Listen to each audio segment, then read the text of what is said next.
हम तो भगवान शिव को मानने वाले हैं, इसलिए जहर भी पीते हैं और फिर भी जीते हैं। हे वक्तव्य राज्याचे उपमुख्यमंत्री देवेंद्र फडणवीस यांनी नुकतेच केले होते. या पाठीमागे त्यांचा उद्देश फार महत्वाचा होता. त्यांना राज्यातील जनतेला कमी शब्दात बरंच काही सांगायचं होतं. 2014 साली राज्याचे मुख्यमंत्रीपद भूषवताना राज्यहिताचे अनेक निर्णय त्यांनी घेतले. त्यात सर्वाधिक कठीण ठरणारा विषय म्हणजे मराठा आरक्षण. या आरक्षणावर आज त्यांच्यावर मनोज जरांगे यांनी टीका केली. उपमुख्यमंत्री देवेंद्र फडणवीस यांच्यावर निशाणा साधला.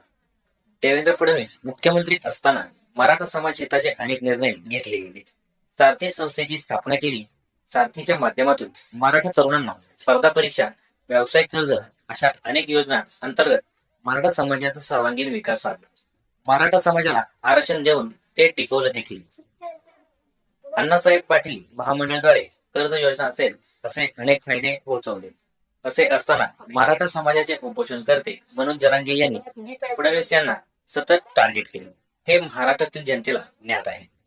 फडणवीस यांनी 2022 मध्ये पक्षाच्या आदेशानुसार उपमुख्यमंत्री पदावर रुजू होऊन राज्यहिताचे कार्य केले.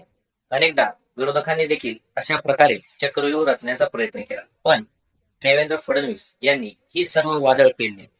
राज्याचे मुख्यमंत्री व उपमुख्यमंत्री पदाची शपथ घेताना देखील स्वच्छ निर्मळपणे त्यांनी माझी कामे निष्ठापूर्वक व शुद्ध बुद्धीने पार पाडेल